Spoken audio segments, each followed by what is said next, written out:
PM Modi कल यानी 6 अप्रैल को एक बार फिर से अजमेर के पुष्कर में एक जनसभा को संबोधित करेंगे। पीएम की रैली को लेकर पुष्कर मेला ग्राउंड में तैयारियां अब जोरों पर हैं। इस रैली में हजारों कार्यकर्ता सभा में शामिल होंगे। जल संसाधन मंत्री सुरेश रावत ने इसके लिए पुष्कर में मोर्चा संभाल रखा है। मंत्री सुरेश रावत ने कहा है कि ब्रह्म की नगरी पुष्कर से देश से मैसेज जाता है, इसलिए यहां पहली बार चुनावी सभा आयोजित हो रही है। यही नहीं, उन्होंने अजमेर नागौर के साथ साथ राजस्थान की सभी 25 सीटें बीजेपी जीतेगी ये कहा। लोकसभा चुनाव की चौसर बीत चुकी है और तमाम राजनीतिक पार्टियां अपने प्रचार में जुट चुकी है। अजमेर में कल जो है प्रधानमंत्री नरेंद्र मोदी आने वाले हैं। किस तरह की पुष्कर में तैयारी है, इसे लेकर जल संसाधन मंत्री और स्थानीय विधायक हमारे साथ हैं। सुरेश रावत जी, क्या तैयारियां हैं चुनाव को लेकर, और कल प्रधानमंत्री खुद यहाँ आ रहे हैं, कितनी गैदरिंग होगी और कौन कौन सी लोकसभा इसमें शामिल होने वाली है? देखिए, हमारे देश के यशस्वी प्रधानमंत्री जी पुष्कर पधार रहे हैं। सभी कार्यकर्ता रात दिन लगे हुए हैं, तैयारियां बड़ी जोरों पर हैं और हमारा अजमेर शहर और पुष्कर दुल्हन की तरह हम सजा रहे हैं। और माननीय मोदी जी कल पधार रहे हैं। अजमेर लोकसभा और नागौर लोकसभा दोनों के यहाँ लोग आएंगे और संयुक्त रूप से दो लोकसभा की जनसभा को माननीय प्रधानमंत्री जी संबोधित करेंगे। और ये हमारे लिए खुशी का विषय है कि पहली बार कोई देश का प्रधानमंत्री हमारी धर्मस्थली पे एक लोकसभा के चुनाव को लेकर सभा को संबोधित करेंगे। इससे हमारे पुष्कर के सभी कार्यकर्ता उत्साहित हैं। वैसे भी कई बार माननीय मोदी जी यहाँ पुष्कर पधारे हैं, लेकिन जनसभा पुष्कर के अंदर पहली बार संबोधित कर रहे हैं। इससे निश्चित रूप से पूरे देश के अंदर एक अच्छा संदेश आएगा। और कल क्योंकि 6 तारीख है और 6 अप्रैल को हमारा स्थापना दिवस है, तो हमारे लिए एक बहुत ही खुशी की बात है हम कार्यकर्ताओं के लिए, क्योंकि जिस दिन भारतीय जनता पार्टी का हमारा 45वां स्थापना दिवस है, उसी दिन हमारे देश के यशस्वी प्रधानमंत्री हम सबका हौसला अफजाई करने तीर्थराज पुष्कर की धरा पे पधारे हैं। और इसका महत्व तब और बढ़ जाता है जब सृष्टि के रचयिता परमपिता ब्रह्मा जी स्वयं कमल पर विराजित है, कमल पर विराजमान है। और हमारी पार्टी का चुनाव चिन्ह भी कमल है। हम कमल के लिए वोट मांग रहे हैं, तो ये हमारे लिए दिन बहुत ही उपयोगी है। और निश्चित रूप से यहाँ से पूरे देश के अंदर एक नया संदेश आएगा और 400 पार की नई इबादत लिखेंगे। अजमेर क्योंकि ये राजस्थान का हृदय स्थलीय है, देश में भी सेंटर में है, यहाँ का मैसेज पूरे देश में जाता है। तो अजमेर लोकसभा के साथ साथ नागौर के भी लोग आने वाले हैं, और किस किस जो लोकसभा है उनको ये प्रभावित करेगा? देखिए, निश्चित रूप से अजमेर राजस्थान यानी हिंदुस्तान की हृदय स्थली है। और तीर्थराज पुष्कर क्योंकि ब्रह्मा जी की भूमि है, तो यहाँ से पूरे देश के अंदर संदेश जाता है। और ये राजस्थान की 25 लोकसभा को इफेक्ट करेगी और इससे 25 लोकसभा में एक नया संदेश जाएगा और भारी बहुमत से हम 25 सीटें जीतेंगे। पेपर लीक मामले में शिक्षा मंत्री मदन दिलावर के बयान पर पीसीसी चीफ डोटासरा ने एक बार फिर से पलटवार किया। उन्होंने कहा है कि शिक्षा मंत्री मदन दिलावर अपना मानसिक संतुलन खो चुके हैं। इस बयान को मैंने अपने वकील को दिया और आवश्यकता पड़ी तो अवमानना का केस उनके खिलाफ दर्ज कराया जाएगा। मानसिक संतुलन खो चुके हैं। शिक्षा मंत्री होकर शिक्षा के अलावा जो कुछ उनको गालियां जिसको देनी है वो देते हैं। पहले भी एक दिन किसी गांव में धक्का मुक्की हुई थी, कल एक महिला की उन्होंने धक्का मुक्की की है। अगर ऐसे शिक्षा मंत्री हैं बीजेपी में, तो मैं समझता हूं कि अब शिक्षा का क्या हाल होगा, हमारे बच्चों का क्या हाल होगा, ये देखने वाली बात है। मैं उन दोनों बयानों का मैंने मेरे वकील को दिया है। अगर आवश्यकता पड़ी तो हम इनके खिलाफ कोर्ट के अंदर अवमानना का केस भी, मानहानि का केस भी करेंगे। लोकसभा चुनाव को लेकर बीजेपी आला नेताओं ने अपनी पूरी ताकत झोंक रखी है और इसी के तहत भाजपा की वरिष्ठ नेता विजया राहटकर भीलवाड़ा पहुंची। विजया राहटकर ने न्यूज 18 से खास बातचीत करते हुए कहा है कि राजस्थान में हैट्रिक लगने वाली है। प्रदेश की 25 सीटों पर कमल खिलेगा। वहीं गौरव वल्लभ के कांग्रेस छोड़ने के सवाल पर कहा है कि कांग्रेस से सब लोग अब निराश हो रहे हैं। राष्ट्रीय मंत्री विजय राहटकर जी भीलवाड़ा पहुंचे हैं। मुख्यमंत्री भजनलाल शर्मा ने आज दामोदर अग्रवाल के नामांकन में शिरकत की, जनसभा को संबोधित किया है। हमारे साथ विजय राहटकर जी, इनसे बात करते हैं। मैम, कहीं ना कहीं जनता को एक संदेश दिया गया है, भारी संख्या में लोग भी यहाँ पे थे, क्या मायने जाए इसके? अब देखिए, पूरा देश आदरणीय मोदी जी को फिर से चुनकर देने के लिए तैयार बैठा है।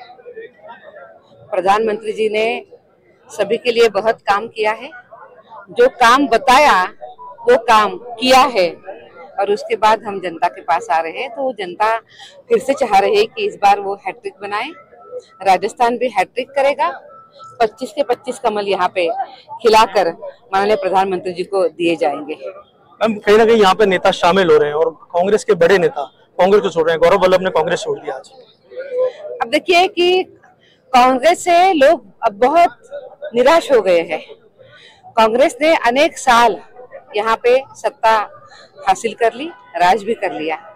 इसका उपयोग उन्होंने जनता की सेवा के लिए करना चाहिए था, पर जनता के लिए तो कभी उन्होंने कुछ नहीं किया है। इसीलिए कांग्रेस के नेता आज निराश हो गए हैं और बीजेपी के साथ वो आ रहे हैं। और दूसरी साइड ये भी है कि प्रधानमंत्री जो जिस तरीके से काम कर रहे हैं, इससे लोगों को विश्वास हो रहा है कि अगर इस देश का कोई भला कर सकता है तो वो केवल और केवल हमारे यशस्वी प्रधानमंत्री नरेंद्र मोदी जी ही कर सकते हैं। और इसी विश्वास के साथ लोग आज बीजेपी का दामन थाम रहे हैं। संगू सनाटे के साथ राहुल कौशिक, न्यूज़ 18 भिलवाड़ा। लोकसभा चुनाव के घमासान में नामांकन की प्रक्रिया लगातार जारी और इस बीच कोटा से एक खास नामांकन देखने को मिला। कोटा बूंदी संसदीय सीट से किन्नर समाज के प्रत्याशी काजल किन्नर ने अपना नामांकन दाखिल किया।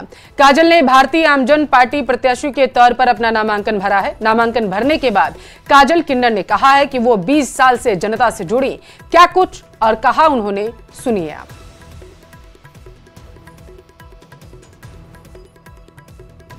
कोटा बूंदी लोकसभा प्रत्याशी काजल किन्नर, और आज मैंने नामांकन भरा है आके, मुझे बहुत अच्छा लग रहा है। आज लाइफ में पहली बार मैंने नामांकन भरा, मुझे इतनी खुशी हो रही है कि किन्नर भी आगे बढ़ सकते हैं। बांसवाड़ा डूंगरपुर लोकसभा सीट से कांग्रेस प्रत्याशी अरविंद डामोर ने नामांकन अपना दाखिल कर दिया। उन्होंने इस सीट पर हो रहे मुकाबले को त्रिकोणीय बताया। न्यूज़ 18 से खास बातचीत में उन्होंने कहा है कि बांसवाड़ा डूंगरपुर लोकसभा क्षेत्र में बेरोजगारी सबसे बड़ा मुद्दा। कांग्रेस से बांसवाड़ा डूंगरपुर लोकसभा प्रत्याशी है अरविंद डामोर। उनसे हम जानेंगे कि उन्होंने कल नामांकन भरा है, किस मुद्दों के साथ धरातल पर उतरेंगे और साथ ही ये युवाओं का चेहरा देख रहे हैं तो युवा कितना समर्थन में है, आपसे जानेंगे आप किस मुद्दों के साथ धरातल में उतरेंगे। सबसे पहले आप टीवी चैनल का बहुत बहुत स्वागत और अभिनंदन जो मुझे डिबेट के लिए बुलाया। सबसे पहली बात ये है कि हमारे बांसवाड़ा और डूंगरपुर में सबसे बड़ी अगर ज्वलित समस्या है तो वह है रोज़गार। हमारा यहाँ का लोकल जो युवा बेरोजगार भाई घूम रहा है वो यहाँ से गुजरात की और कभी प्रस्थान करता है, कभी साउथ केरला की तरफ प्रस्थान करता है। तो उस पलायन को हमारी रोकने की सबसे पहली प्राथमिकता होगी। और हम यहाँ पर अगर हमारा कांग्रेस का अभ्यर्थी जीतता है, हम जीतते हैं, कांग्रेस यहाँ पर अपना परचम लहराती है, तो जीतने के बाद हमारा पहला काम यही रहेगा कि यहाँ पर इतना रोज़गार पैदा किया जाए ताकि हमारे बांसवाड़ा डूंगरपुर का युवा दूसरे राज्य में रोज़गार की तलाशी में नहीं जाए, यहीं पे रोज़गार इतना पैदा कर देंगे ताकि यहाँ पे उनका भविष्य बनाए और बांसवाड़ा डूंगरपुर को चमन करें। राजकुमार रोध बोल रहे हैं कि लोकतंत्र बचाना तो कांग्रेस हमारे साथ आए, तो क्या कांग्रेस अकेली लोकतंत्र नहीं बचा सकती? बचा सकती है, नेशनल पार्टी है देश। श्रीगंगानगर का रुख करेंगे, जहां 19 अप्रैल को लोकसभा का चुनाव होना है। चुनाव के मद्देनजर खाद्य एवं नागरिक आपूर्ति मंत्री सुमित गोदारा श्रीगंगानगर के दौरे पर रहे। सुमित ने कहा है कि प्रधानमंत्री मोदी ने अपना वादा निभाते हुए पेट्रोल और डीजल के दाम कम किए, वहीं देश विकास की राह पर आगे बढ़ रहा। वे बीजेपी प्रत्याशी प्रियंका बालान के समर्थन में प्रचार प्रसार करने के लिए पहुंचे थे। इस दौरान हमारे संवाददाता ने उनसे खास बातचीत की। मैं चाहूँगा कि इसके बाद में पत्रकार बंधुओं के पास में जो भी सवाल या सुझाव हो आप एक एक करके अपने सवाल। श्रीगंगानगर लोकसभा क्षेत्र पहुंचे हैं खाद्य एवं नागरिक आपूर्ति मंत्री सुमित गोदारा जी। सुमित गोदारा जी, 19 अप्रैल को लोकसभा चुनाव होने जा रहा है। भाजपा की तरफ से प्रियंका बालान चुनावी मैदान में है।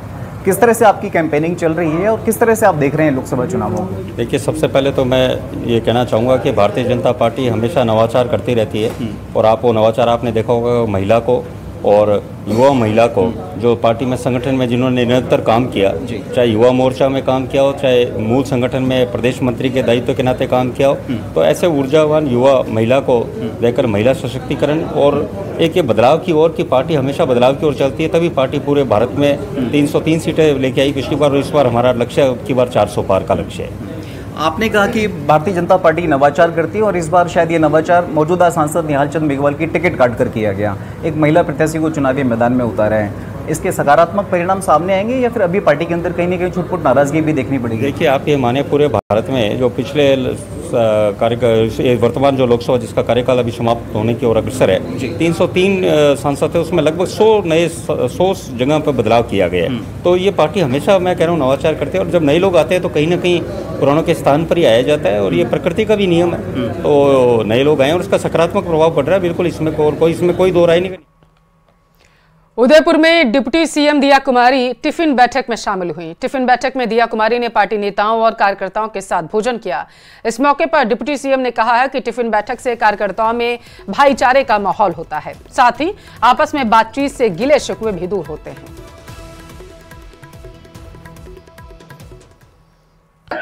ऐसा है कि सब कार्यकर्ताओं के साथ बैठकर अगर आप भोजन लेते हो और सब अपने अपने घरों से टिफिन लाते हैं तो इससे क्या एक बहुत अच्छा आपका सबसे बातचीत भी हो जाती है और एक साथ जब खाना आप सबके साथ शेयर करते हो तो उसका मजा ही कुछ और होता है। और बहुत सारी ऐसी बातें होती हैं जो अनौपचारिक बातें भी होती हैं और एक वो जो होता है ना संगठन का, एक साथ मिलकर काम करना, एक साथ भोजन लेने से बहुत कुछ ऐसी बातें भी होती हैं जो कई बार आप बैठकों में नहीं बोल सकते या ऑफिशियल बैठकों में नहीं बोल सकते।